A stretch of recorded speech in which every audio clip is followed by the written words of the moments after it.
Hello everyone, it's Mr. Drybones again, and I've got another review for you. Today we're taking a look at Shantae and the Seven Sirens. I'm playing the Nintendo Switch version, but the game is also available for PlayStation, Xbox, PC, and Mac and iOS. So without further ado, let's go ahead and get into it. Shantae and the Seven Sirens is the fifth game in the Shantae game series. How does it stack up to the previous titles? Well, if you enjoyed the previous games, you'll most likely enjoy this one. You've probably already gotten it if you're a fan of the series.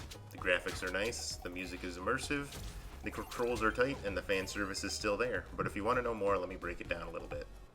The story takes place a few months after the events of Half Genie Hero, the previous Shantae title. Shantae and her friends are invited for a vacation and a Half Genie festival on Paradise Island. While there, Shantae performs a rehearsal of the Half Genie festival with a few other Half Genie girls, and during the rehearsal, they mysteriously disappear, which leads Shantae to search for them deep within the recesses of the island's buried city. That's it. The perfectly serviceable story for any Shantae game, or any game for that matter. It's just enough to give the player agency to save the other genies and discover the mysteries of the island. But that cliched story flows well with the game's smart and funny writing. The characters have some great interactions, and I particularly like the scene where Shantae and Sky get captured. Shantae controls much like she did in previous titles. She runs, she jumps, she whips her hair, all of which feel good and responsive. Shantae's hair whip is a perfectly usable weapon, and once it's upgraded, you'll be pumping out tons of damage at a breakneck pace. No pun intended. But Shantae does have some new tricks. WayForward took the time to streamline her animal transformations to make them a lot more fluid. Unlocked by rescuing the other genies, you no longer need to do a dance to climb up walls or to gain the ability to swim underwater. Once unlocked, for example, Shantae can do the Newt Dash, which allows her to run forward at a high speed and latch onto walls for climbing up and down. She can also do the Turtle Slam, which allows her to crash through breakable bricks, and she can also go underwater as soon as you jump in the water and press down. So the controls are a little bit more context sensitive, and it works very well.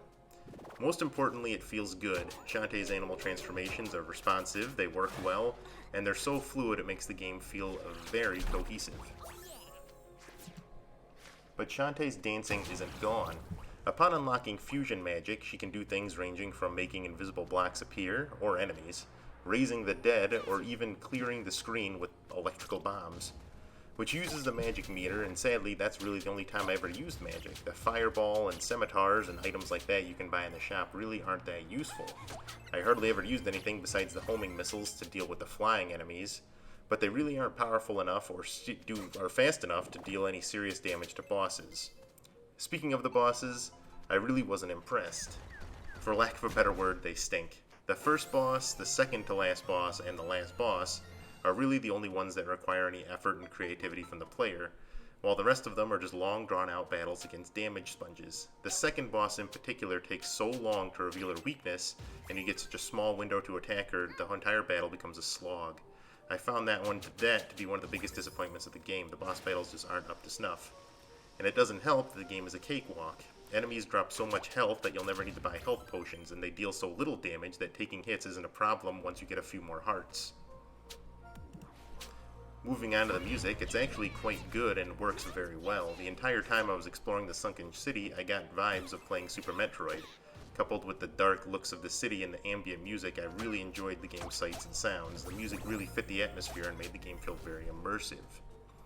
I highly recommend the soundtrack. It's actually very, very good.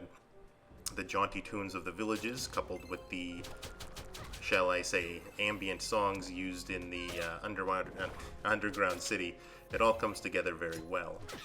Lastly are the game's graphics, which you can see plain as day on the screen. It seems to use the same graphical engine as Half Genie Hero, which isn't bad, but it makes the game kind of feel like a DLC rather than its own thing.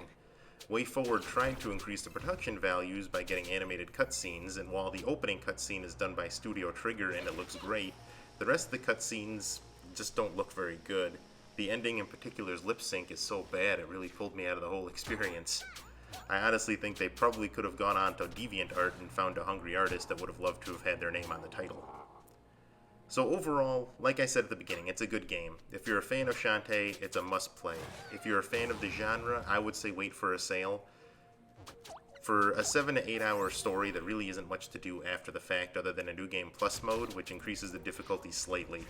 But The game costs $30, which is a bit steep of a price tag in my opinion.